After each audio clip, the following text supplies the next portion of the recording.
মাত্র ৩টে জিনিস দিয়েই এত সুন্দর একটা ম্যাঙ্গো আইসক্রিম তোমরা ঘরে বানিয়ে নিতে পারবে, যে আর দোকান থেকে কোনো দিন কিনেই খেতে হবে না।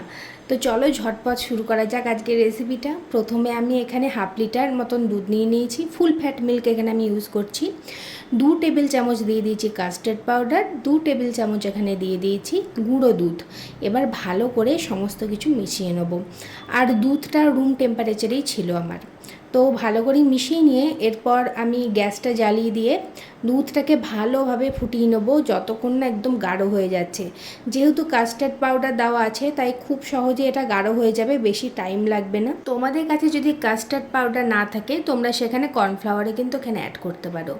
এবার দেখতে পাচ্ছ দুধটা কতটা গাঢ় হয়ে এসেছে। গ্যাসের ফ্লেমটা আমি অফ করে দুধটাকে একটা সাইডে রেখে দিয়েছি ঠান্ডা হবার জন্য।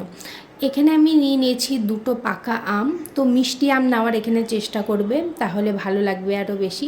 তো আমটাকে এবার ছোট ছোট টুকরো করে আমি এখানে কেটে নেব। আমার না এখানে 2টো আমই মিষ্টি ছিল না, একটা আম একটু টক মিষ্টি ছিল আর একটা আম একদম ভালো মিষ্টি ছিল। তো আমগুলোকে এবার দেখো আমি এখানে ভালো করে কেটে নেব। তো আম কাটতে কাটতে একটা কাজ করবে তোমরা, একটা আম আমার মতন এরকম তুলে খেয়ে একটু চেক করে দেখবে কতটা মিষ্টি আছে আমটা। সেই অনুযায়ী আমরা কি করব, চিনিটা এখানে অ্যাড করব। তো আমগুলো এখানে কাটা হয়ে গেছে। এরপর একটা মিক্সার জার নিয়ে নিয়েছি, 1/2 কাপ আমি এখানে চিনি অ্যাড করছি। তোমরা তোমাদের স্বাদ অনুযায়ী কম বেশি করতে পারো। এরপরে 3টে এলাচ নিয়ে নিয়েছি। এলাচের দানাগুলো যেগুলো সেগুলো আমি চিনির সাথে এখানে অ্যাড করে দিচ্ছি। আর তারপরে এখানে আমি অ্যাড করে দেবো কেটে রাখা আমটা দিয়ে এটার একটা স্মুথ পেস্ট বানিয়ে নেব। তবে যদি স্মুথ পেস্ট না হয়, যদি আমের কিছু অংশ একটু গোটা গোটা থেকে যায়, সেক্ষেত্রেও কোনো সমস্যা হবে না, সেটাও কিন্তু আইসক্রিমে খেতে খুব ভালো লাগে। তো এবার দেখো এখানে একটা স্মুথ পেস্ট আমি তৈরি করে নিয়েছি।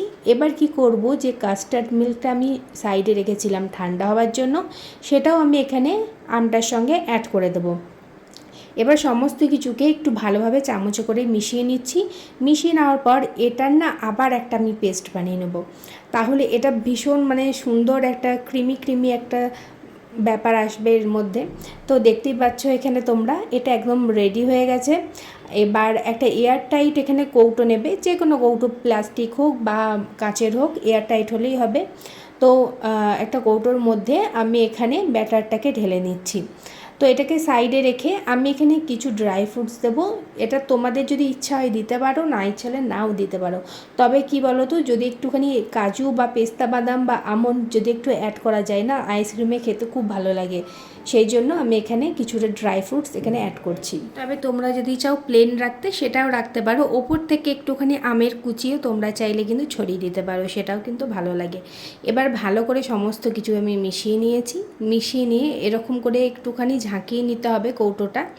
আর তারপরে ওপরে একটা বাটার পেপার আমি দিয়ে দিচ্ছি, যাতে করে কোনো রকম বরফ না জমে, আইসক্রিমটা যাতে বরফ বরফ টাইপের না হয়। তো এভাবে বাটার পেপার দিয়ে ভালো করে কৌটোটা লাগিয়ে নিয়ে ফ্রিজে আমি রেখে দিয়েছিলাম 9 ঘন্টা।